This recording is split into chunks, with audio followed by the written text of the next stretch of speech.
Effectivement, aujourd'hui, on va parler d'un nouveau type de vulnérabilité, à savoir les fuites de secrets dans le code source et les quelques éléments à avoir en tête pour mettre en place une stratégie de réduction de ce risque et pour déployer des outils de contrôle. Donc le premier point, on va parler de secret. Il faut qu'on s'entende sur le langage ici. Qu'est-ce qu'un secret? Donc, dans la définition de l'industrie, les secrets vont être tous les moyens qui permettent à des systèmes de s'authentifier programmatiquement les uns avec les autres. Donc on n'est pas dans du mot de passe et du logging pour des humains, on est vraiment dans des identifiants machine à machine, application à application. Ça peut être des clés d'API, des tokens, des mots de passe de base de données, des clés RSA, des certificats, etc., etc. La problématique de prolifération des secrets dans le code source et plus largement dans tous les outils de productivité des développeurs, elle a été théorisée par nos amis de chez HashiCorp. Et du coup, c'est un problème qui est en forte croissance, puisque si on regarde la façon dont le code et les applications sont développées depuis quelques années, il y a une emphase de plus en plus forte sur l'utilisation d'API tiers, les architectures en microservices, les cycles de développement itératif et l'autonomisation des développeurs. Donc pour simplifier, ils ont plein de systèmes tiers qu'ils interconnectent les uns aux autres. On veut leur donner de l'autonomie, donc ils manipulent les secrets pour authentifier ces services les uns aux autres. Et malheureusement, il y a beaucoup d'erreurs de configuration et des fuites qui se font dans le source code. Dans les démarches de sécurité applicative, vos entreprises, pour la plupart, ont déjà une certaine expérience avec des outils de première génération. Donc par exemple, sur les outils de SAST, vous avez l'habitude de faire tourner des scans pour s'assurer que le code qui va être déployé en production ne contient pas d'erreurs de logique, d'erreurs de code qui pourraient permettre de faire une injection SQL, par exemple. De manière plus récente, les solutions de SCA de type SNIC qui vous permettent de découvrir des vulnérabilités dans vos dépendances open source remportent un franc succès et deviennent un outil indispensable de la boîte à outils d'une équipe Application Security. Et GitGuardian aujourd'hui est un acteur qui propose des solutions qui vont vous permettre de sécuriser votre code interne et également toute votre exposition indirecte en termes de code. Donc là, on pense beaucoup à github.com et au repo public. Vos développeurs sont actifs sur la plateforme, ou des clés et des identifiants de vos entreprises pourraient fuiter et du coup constituer des vecteurs initiaux d'accès à vos systèmes. Donc quels sont les défis associés à cette menace et à la mise en place d'une stratégie de réduction du risque? Le premier point, souvent, quand on parle de sécurité du code, va être de se dire qu'on va former les développeurs aux bonnes pratiques de code pour réduire ce risque. Bien évidemment, ces approches passent très difficilement à l'échelle, surtout avec les niveaux de turnover qu'on peut avoir dans l'industrie. Le deuxième réflexe des professionnels de l'application security, c'est de faire des pratiques de type revue de code. Ça marche par exemple très bien dans le cadre d'approches SAST ou pour prévenir des erreurs de logique, mais dans le cadre de la fuite de secret, une revue de code ne se concentre que sur la dernière version du code, la version qui va être déployée en production. Et du coup, il n'y a jamais aucun reviewer qui va passer du temps à regarder le Git history. Donc dans le protocole Git, le Git history, c'est tout l'historique des modifications qui ne figurent plus dans la dernière version du code, mais qui peuvent contenir des secrets et que les attaquants savent très très bien exploiter pour récupérer des identifiants. Ensuite, il y a des approches de centralisation et de distribution des clés avec des outils de type Vault. Donc tous les cloud providers, que ce soit Amazon, Azure, Google, proposent ces services. HashiCorp, avec son outil Vault, est en train de devenir une référence. Il y a aussi Conjure qui propose des choses très bien. Et ces outils, on les recommande. Leur adoption est une très bonne chose. Ils ont néanmoins quelques faiblesses. La première étant qu'ils n'ont aucune composante coercitive. Donc un développeur peut tout à fait extraire un credential du Vault, le mettre en clair dans son code et vous n'aurez absolument aucun système qui va vous dire que ce risque s'est matérialisé. De manière également réaliste, on voit que les outils de type Vault sont aujourd'hui déployés majoritairement sur des applications plutôt récentes de type cloud native. Donc on est vraiment sur un périmètre très restreint dans l'ensemble de votre parc applicatif. Dernièrement, il y a des bonnes pratiques autour de politiques de rotation régulière des secrets, avec des secrets à faible durée de vie. Mais sans rentrer dans les détails très techniques, derrière tout secret à faible durée de vie, il y aura un secret à longue durée de vie. Du coup, si c'est ce secret-là qui se fait explorer et atteindre, on va avoir des problèmes. Et dernièrement, il y a tous les systèmes de behavioral analytics, donc anti-fraude, détection d'anomalies, qui éventuellement pourraient vous donner une alerte que telle clé est en train de faire des patterns de requêtes un peu inhabituels et que ça pourrait laisser présager qu'un utilisateur malveillant est en train de l'abuser. Mais globalement, vous êtes très peu équipé avec ces outils. Et pareil, leur taux de couverture dans vos systèmes d'information est relativement minoritaire. Donc comment quantifier cette menace et la réalité du risque pour vos entreprises? Donc on sait que vous êtes pour beaucoup des ingénieurs, vous aimez les approches quantitatives, donc on va sortir des chiffres. Et des chiffres indépendants. Donc la première étude qu'on aime beaucoup, nous chez GitGuardian, c'est une étude de l'université américaine de NCSU, où pendant quelques mois, ils se sont amusés à scanner GitHub public avec un moteur de détection open source, je crois que c'était du GitLeaks de mémoire, donc qui supporte en plus très peu de patterns d'API, et voir entre guillemets les volumes de clés qui étaient leakés de manière quotidienne. Donc quelques millions de codes dans le périmètre de l'expérimentation, seulement voilà, une quinzaine de clés supportées. Et globalement, ils sont arrivés à mettre en évidence que plus de 2000 secrets fuités par jour sur GitHub. Ils ont également eu la conclusion en contactant les développeurs, les personnes étaient responsables pour ces incidents, que c'était des fuites accidentelles. Ils se sont aussi rendus compte que le niveau de seniorité du dev n'avait aucun impact sur sa capacité à faire des leaks. Donc on est vraiment sur une erreur d'attention. Et également, en s'amusant à leaker des clés eux-mêmes, ils se sont rendus compte qu'elles étaient abusées quasiment en temps réel. Donc par exemple, si on leak une clé Amazon sur GitHub, on peut voir que des IP l'accèdent en moins de 3 minutes en moyenne, de différentes origines géographiques, etc., etc. Nous, on a sorti une étude du même type il y a 6 mois, donc on l'appelait le State of Secrets Pro, là, elle est disponible sur notre site. On fait apparaître qu'il y a plus de 6000 fuites de secrets par jour sur GitHub, et on a également des stats qui prouvent que 80% des fuites qui ont une référence explicite à un système qui appartient à une compagnie se produisent sous des répertoires publics, personnels de développeurs. Donc on est vraiment sous les comptes GitHub de vos développeurs, sur lesquels vous n'avez aucune visibilité, qui sont en dehors de votre périmètre de contrôle. De la même façon, les secrets dans vos répertoires privés internes, dans vos GitLab internes, vos Bitbucket internes, etc. sont une très mauvaise chose. On a vu qu'il y a un certain nombre d'attaques qui ont mis en œuvre une technique d'accès initial au VCS, puis ensuite une exploitation des credentials dans le code source.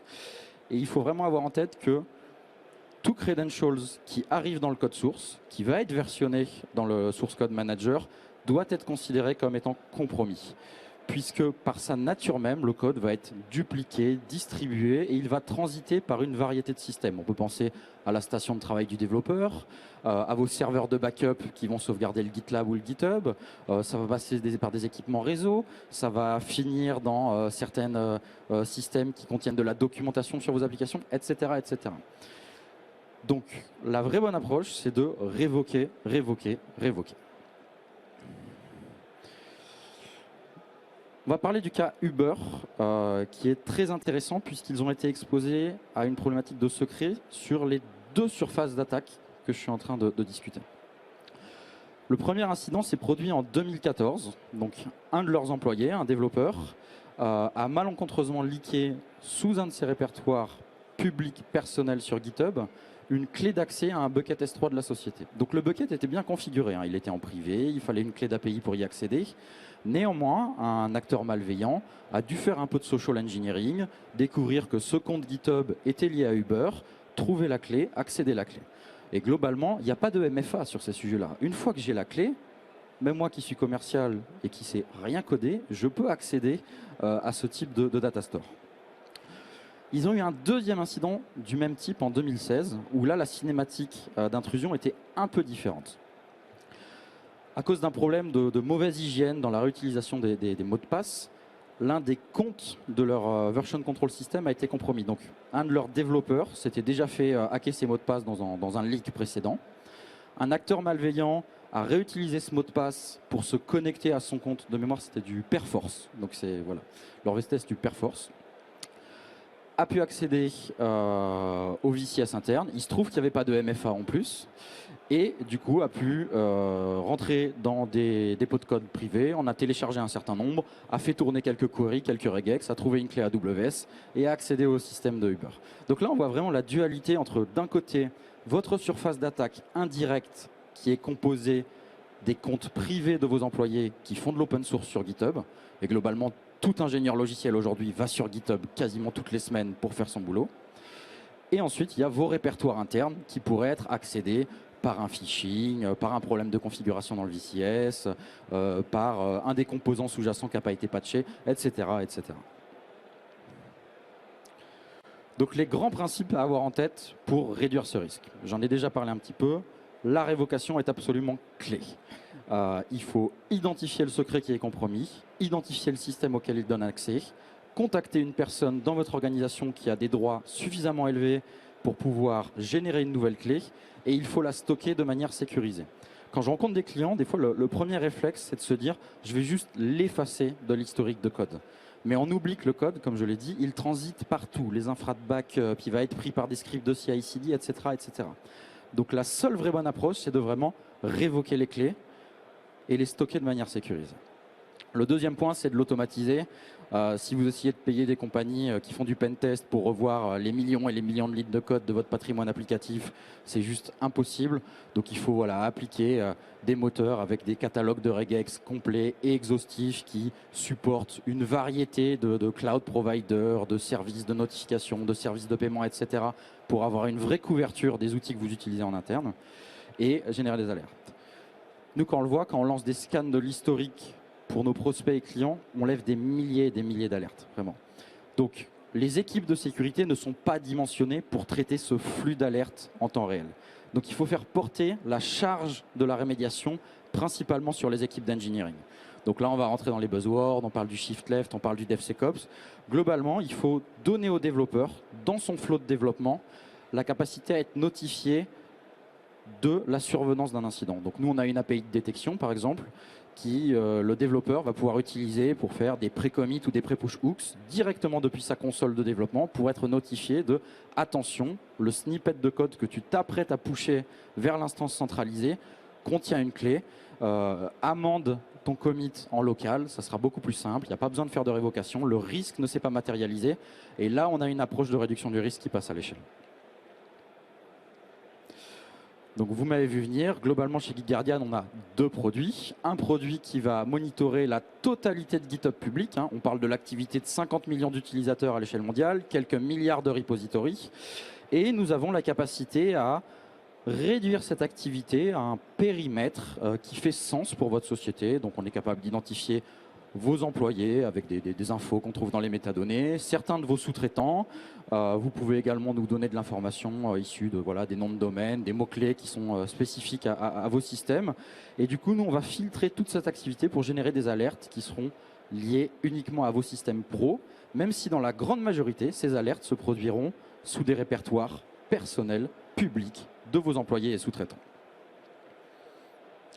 Dans des phases de POC, on est capable de sortir les incidents des 3 dernières années. En général, c'est très très bien pour montrer la réalité de la menace, non pas avec des concepts théoriques, mais avec de la donnée vraiment réelle.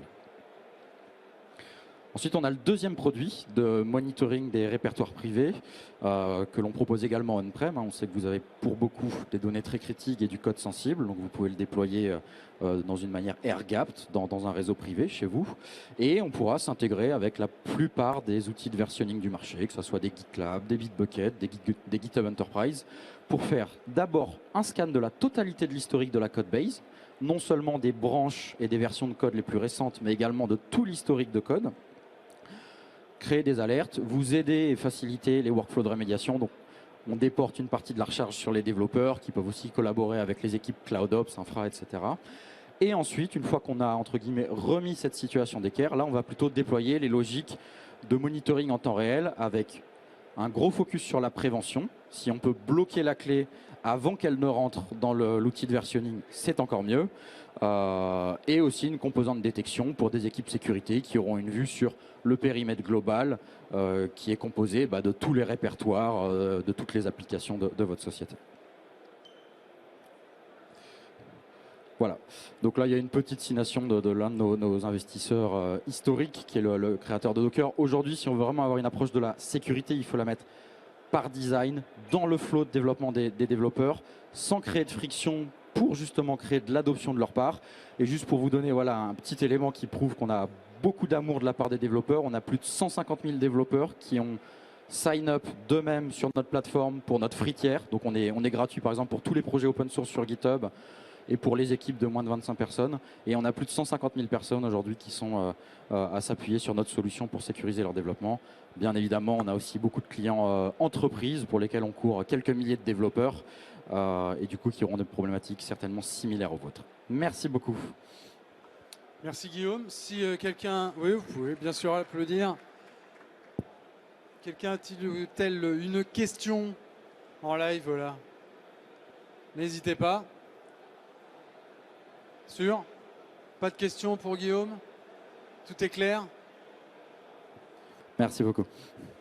Merci, on vous retrouve sur le salon. Je suis au stand A2, juste A2. en haut de l'escalier de l'entrée, première à gauche. Parfait, merci beaucoup.